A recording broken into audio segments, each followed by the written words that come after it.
Good day, everyone. Welcome to the invertedorthodoxy.com. No, that is not correct. Inverted Orthodoxy Podcast. I was so excited to introduce this episode because last week I was like a whole week ago, and not 30 seconds ago. I talked about a chapter, a period of time that this takes place in. So if you're new to this podcast, you're like, what is happening? But if you're with me, you know that I regularly mess this up. But welcome to this era of the Inverted Orthodoxy Podcast. We're in our answering your questions era. My name is Blake. I'm with Doug and Kyle. We are pastors at Living Springs Church. We love answering your questions, any questions, but we love answering questions about faith. And we're just going to jump right in and answer the first question of the day. So this one says, does every Christian have a single specific calling? Or is purpose something broader? My context, God called me to a specific vocation, yet I feel he opened doors to a different vocation that I'm now in, and I feel tremendous joy and peace. I also still feel that tug to the initial vocation, just a season, ? Or is God opening many doors and asking me to walk through them one at a time in faith? Yes, to all the above. Done. Yeah. Just kidding. I personally don't believe that every Christian has a single specific calling. Agreed. I think that I base that on a lot of thought around the freedom that we are called into in Christ, and marrying that with the great commandment, which is to love God with all your heart, mind, soul, and strength, and love your neighbor as yourself. That in order to love, you have to be free. Mm-hmm. And if you're constrained to a thing, and so maybe it's how we talked about the Pentecostal church in the last episode a lot, because it's all on the Holy Spirit. Maybe this isn't baggage from the context that I grew up in, where it was like, are you called? Are you called? And that was a big deal to be whether or not you were called. And I remember when I went for my initial credentials when I was getting done Bible college, and they were like, tell me when you were called. And I was like, I don't have an answer to that question. I don't have a moment, because that was a big emphasis. Like, you got to tell me about the youth camp you were at, or the Sunday night service you were at when God called you. And I was like, I don't have a calling. Yep. If that's what you're looking for. And they were like, well, that's problematic, right? Because they were like, you're not going to survive in ministry if you're not called. Mm-hmm. And I was like, well, all I can tell you is that I have this passion to help people grow in their faith and help them discover their relationship with Jesus. And this seems like the best way to do that. Okay. And that was a good enough answer that I got credentials. And here we are later, 30 years later. And I think that we can put this word calling on with such an sense of obligation that there's no freedom in life if we're not doing that. Yeah. Although I think there are moments where you look in the Old Testament prophetic books and you see times of definite calling. I think about God calling Jonah to go to Nineveh. I think about God speaking to Jeremiah, and before you were born, I called you. And so to that way, I think, sure, there could be sometimes that's happened, but it's always birthed out of freedom, or it's always offered in freedom that this is something you can do, not something you're constrained to do. Mm-hmm. Mm-hmm. So I'll start there. Yeah, I think it can be both. I don't think every Christian has it, but I also wouldn't exclude that God does not do that with some people at some moments. But when he does, there's still a freedom to reject it if you want. Correct. And I think that's the really unique part of why I won't ever say there's one purpose for every one person. Because one person misses that. Let's just use the analogy with ministry again.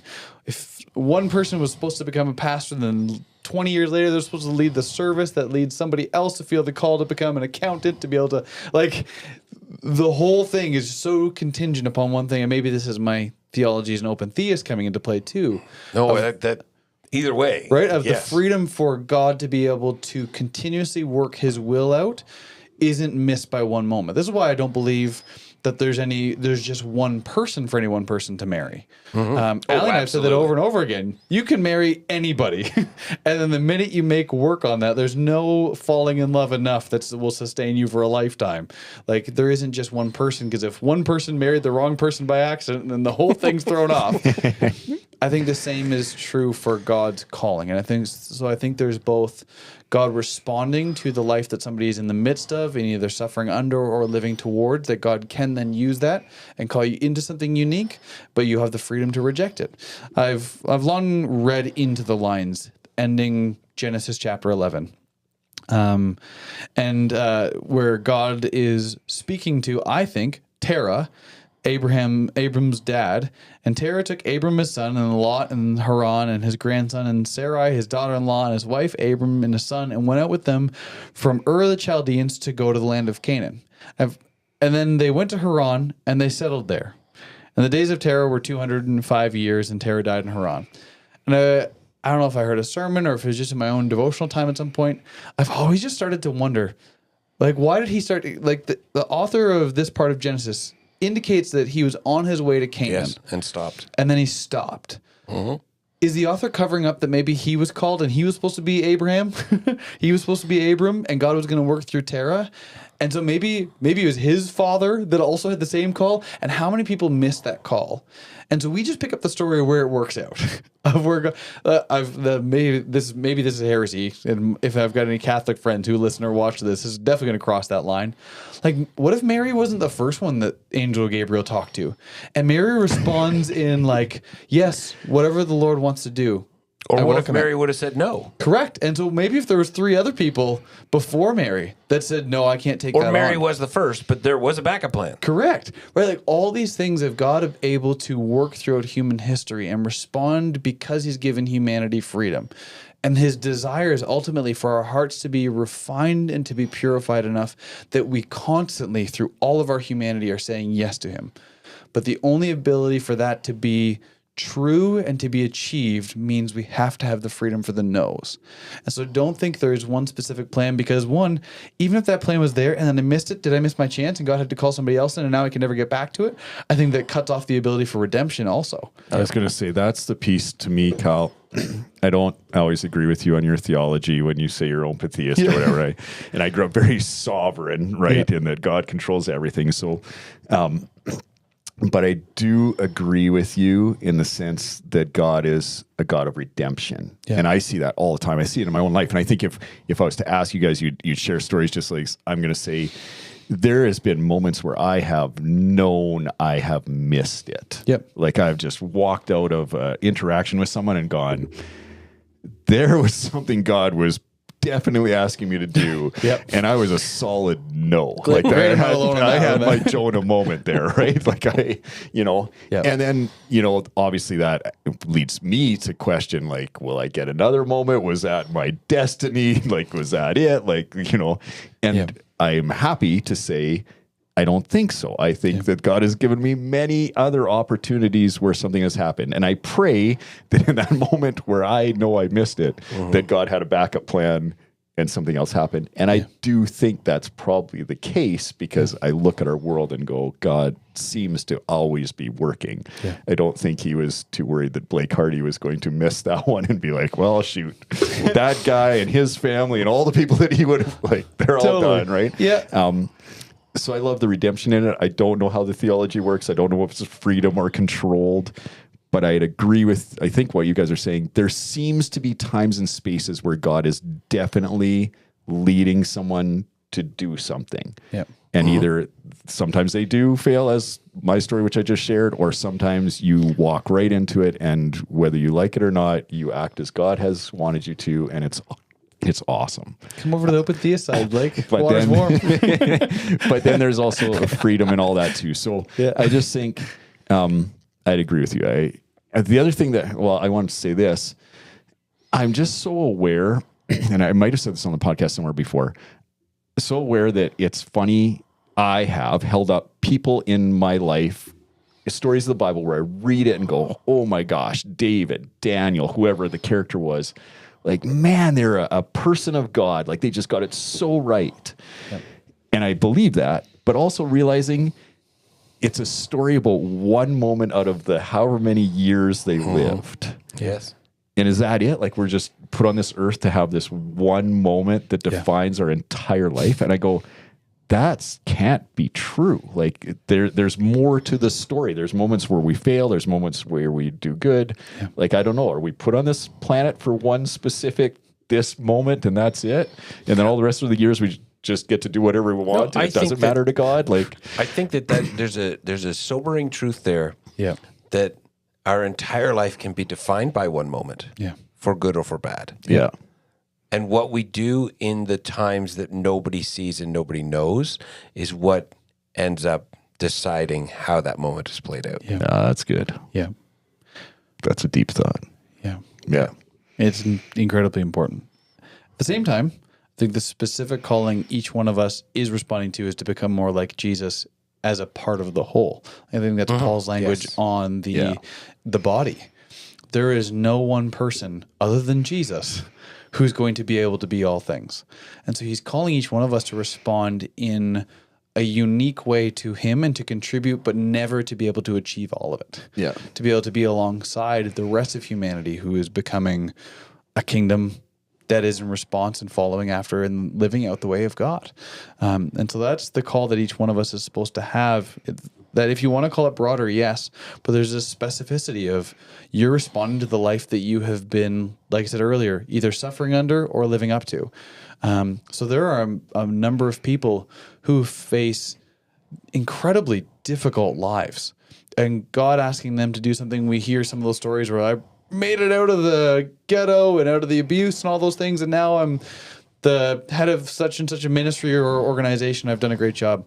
Some people, that's not the call. It's just to respond and to survive and to bring a little bit of light to the world in the little pocket that they can out of it. And so I think that's the brokenness of our world too, of all these layers of each person's decision weighing on top of one another. For some people, their calling is going to be very different, but it's just as important as a person that we would look at in the world and say that they're the important one because they've got X amount of dollars or success or this number of people following them.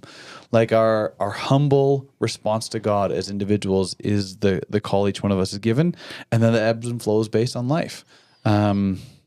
The person asking, God called you to a specific vocation, yet he feels like he opened door to a different one. Yeah, absolutely. Maybe that's a result of all the things that people around you were doing that God wanted to protect you and pull you out of that vocation he had once called you into. I think of this in a church context. Like, I know people who went into churches where God led them there.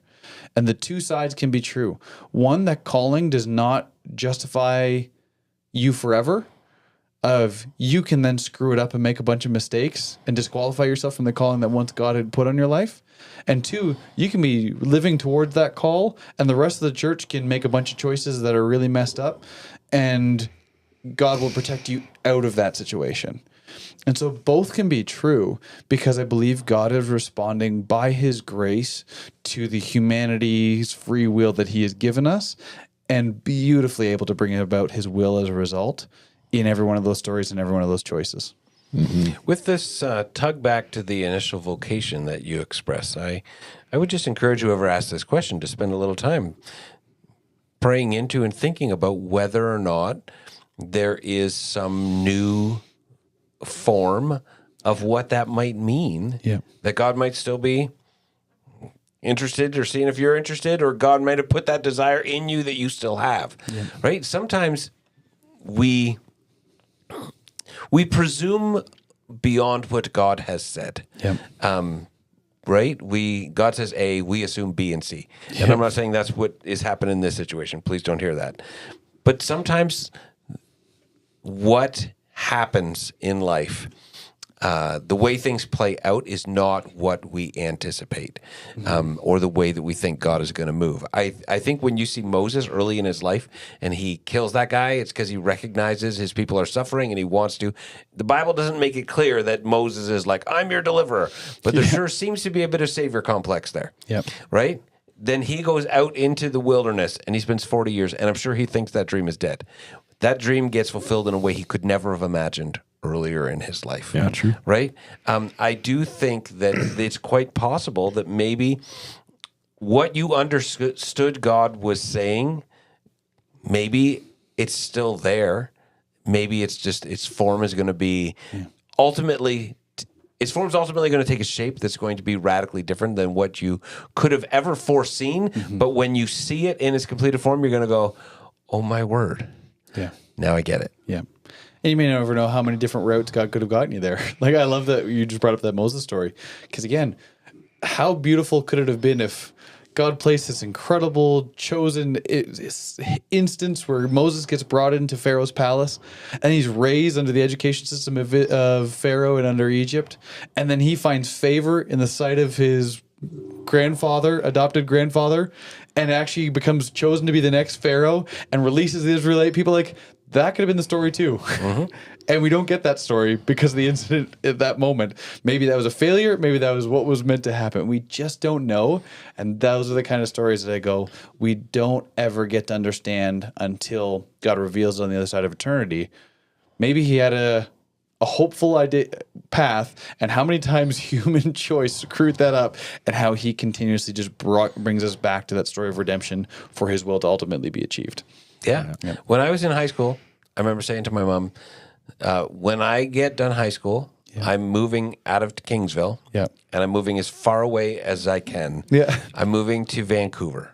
And my mom was like horrified. She's like, why? Like, what? Is your life so terrible? And I'm like, no, everywhere I go in this small town, I'm John and Linda's boy. Right. And I'm leaving and I'm going as far away as I can so that I can be my own person. Right. I had at that time no interest or desire in being a pastor. Right. I just wanted out. Yeah. Now, I didn't end up in BC, and that's because God is gracious, because He knows that you I hate prefer. BC now. That I prefer. I was going to be more politically correct and say I prefer Alberta. I love where I ended up, but there was this thing that was in me, Yeah. and then years later came this new thing to be a pastor, and God was able to, as I continued to walk, just it ended up being a thing. So I would encourage you just to not assume that because you shifted into a different vocation, that thing that was in your heart has to stay dead. Yeah. I think sometimes I think about this, like calling, what God's leading you into. I think often God puts us in a place where we should be. Like, he knows us. He uniquely made us. He designed us. He knows our passions and our wants, our desires, and he can shape that and put that in line with loving God, loving other people, and using it well. Yeah. There's other times where I think God calls us to things that take obedience. Correct. That are just not going to be as fun or pleasurable, but for a time, God is saying, I need you here, right? Yep. And I think all of that, and Doug, you alluded to it, if we're walking with God daily, then hopefully we discern that well, and we do well when, those opportunities come, right? Yeah. And I think it can be both and all those things together. But Well, I think of the story of the parable of the talents, right?